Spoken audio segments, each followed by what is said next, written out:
Welcome to Authentic with Brazil 201. I'm your host, Brazil 201, your future Golden Globe nominee for Best Podcast. And on today's episode, we're going to talk about the breaking news. Stephen Colbert show, the number one show currently on late night television that was just nominated for Best Late Night Show again for the sixth year in a row, even though The Daily Show will win, has been announced it will be canceled. Now, for those of you who do not know, there is a Paramount merger that will go into effect in 2 months. And the man who is going to control Paramount's name is David Ellison, the son of Larry Ellison.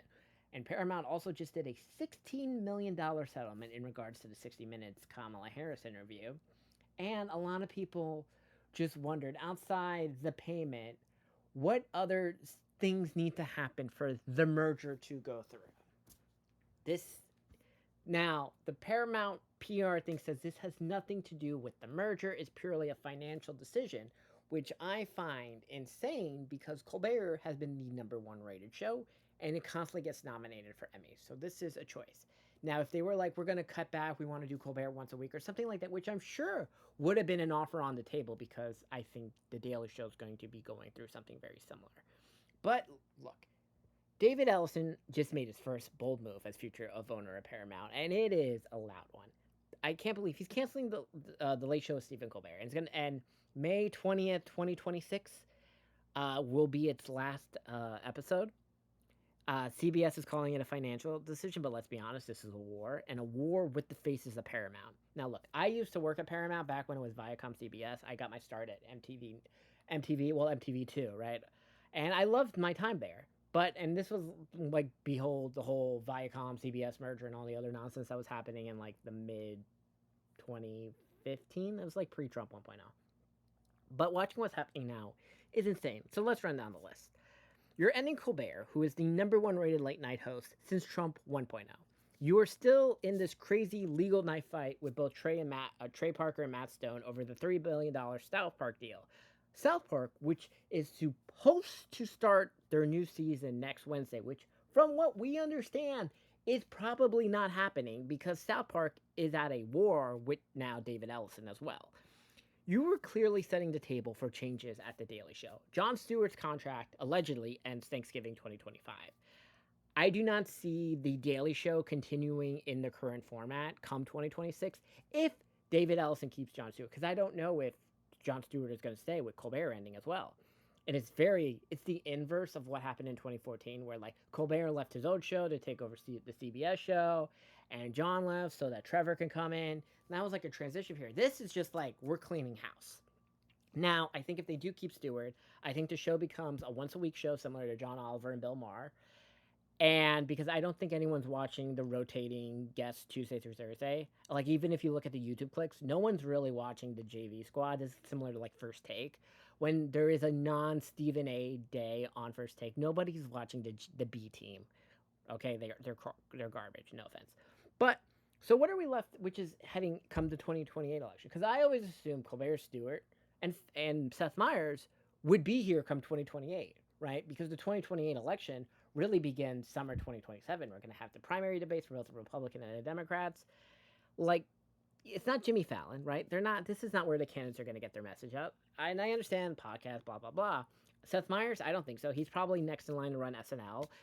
I assume Lauren is going to step away after 2026 now, and Seth is going to take over, and it makes sense. But look, we could be in a 2028 election now where Colbert and Stewart are gone through what is going to be the most chaotic election cycle since 2020, with both parties having an open primary. Or Trump runs again. Who really knows on that part? Or hey, whatever. And also, which is the other shadow of the news, is the Free Press is the potential acquisition from David Ellison, as the news broke from Dylan Byers over at Puck. And that, look, I like the Free Press. I like Barry Weiss. I like Olivia Ringgold. I like that whole crew. But if Barry's really taking over 60 Minutes, as Dylan has hinted at, and turning it into a Free Press style franchise with like Barry's voice on top, that's also a choice. And it's fascinating how, like, what is the creation of the Free Press is basically because come 2020, Taylor Lorenz had way too much power at the New York Times. And now she's just some annoying Substack woman who says, wear a mask, COVID is still happening. But the entire cycle is that the war between Barry Weiss and Taylor Lorenz is an annoying woman who no one should listen to. Her leaving, creating this thing, and now being the basically one of the new faces heads of Paramount is interesting. Now, let's not pretend Paramount is trimming budgets. This also goes into this alleged war with Taylor Sheridan maybe happening, which is why Taylor Sheridan is trying to get his shows done now, right? Landman is in production. Lioness season 3 starts very soon. The Yellowstone spinoffs have, I think, finished filming. I really hope that David Ellison should learn that Matt and Trey, uh, Stewart, and Taylor Sheridan should be given carte blanche and allowed to do whatever the fuck they want. Because they are the. I don't know what you're going to do if you're like, oh, we're not going to do South Park anymore, or we're not going to pay them. Like, South Park is your network, and so are Taylor Sheridan shows. You take away that, what the fuck is Paramount? And I mean this seriously. What? Ridiculous reruns? Okay? I don't want to pretend Paramount's trimming budgets. They're shifting ideologies. We already saw this between the NBC and MSNBC split, right? The MSNBC people are being kicked out of 30 Rock in like 40 days, and they're being moved into the New York Times building. This is not belt tightening. This is a signal, right? And Colbert is probably going to talk shit about this on Tonight Show. And Paramount can keep saying this has nothing to do with the $16 million settlement or Donald Trump. Nobody believes that. Just like nobody believes that the Epstein list is not real, okay?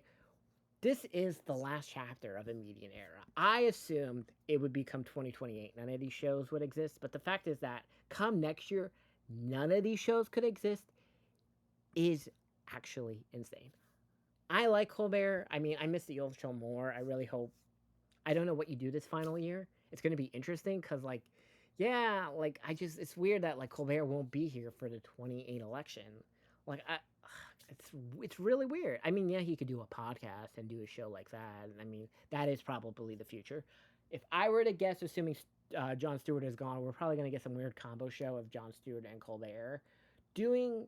I mean, you could do real shows on podcasts. I don't know if people realize this, but I don't like the Pod Save dorks, but the Pod Save people basically run a real show.